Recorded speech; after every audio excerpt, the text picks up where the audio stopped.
built a little bit lighter than this tank because it wouldn't have to withstand the impact of the jump, you know. Yeah. So after reconsidering and going to the bladder system, we went to a heavier wall tank also. Meanwhile, at the jump site, they are lowering the final section of the ramp.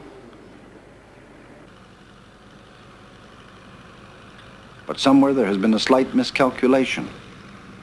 It doesn't quite fit. For the first time, the site engineer isn't talking. Idiot. Leave me alone right now, please.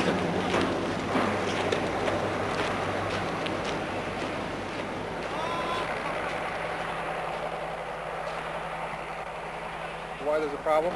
Well, they made a mistake in the elevation on one of the footings.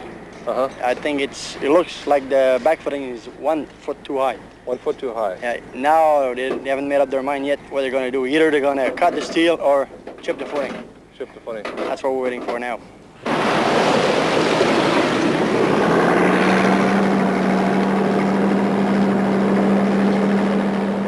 And they're not just sitting around while they wait. They spend most of their time pulling heavy equipment out of the Morrisburg mud. The muck's everywhere, up to 4 feet deep in places.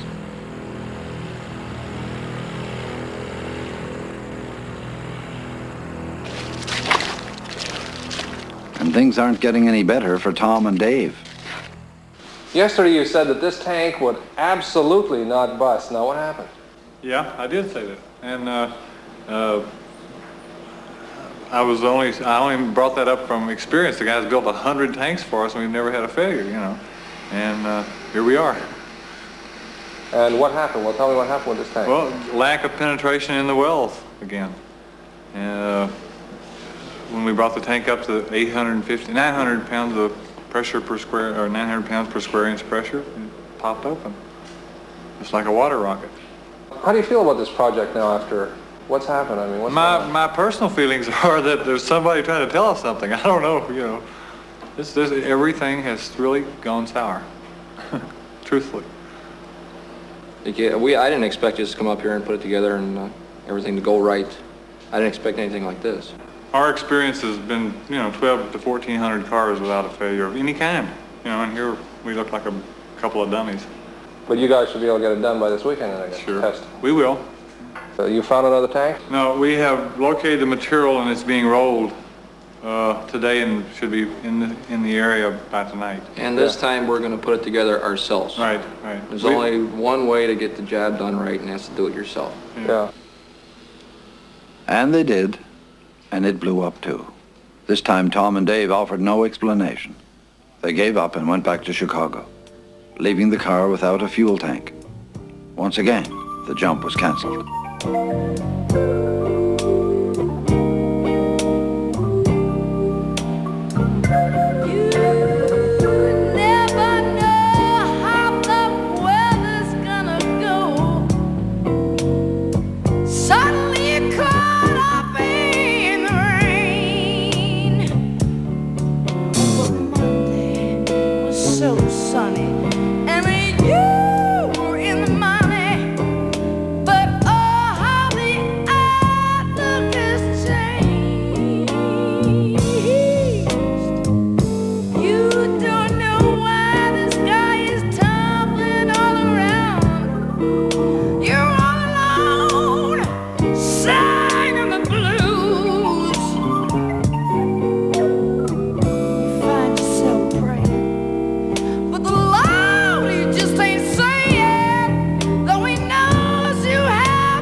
Fort Lauderdale, Florida.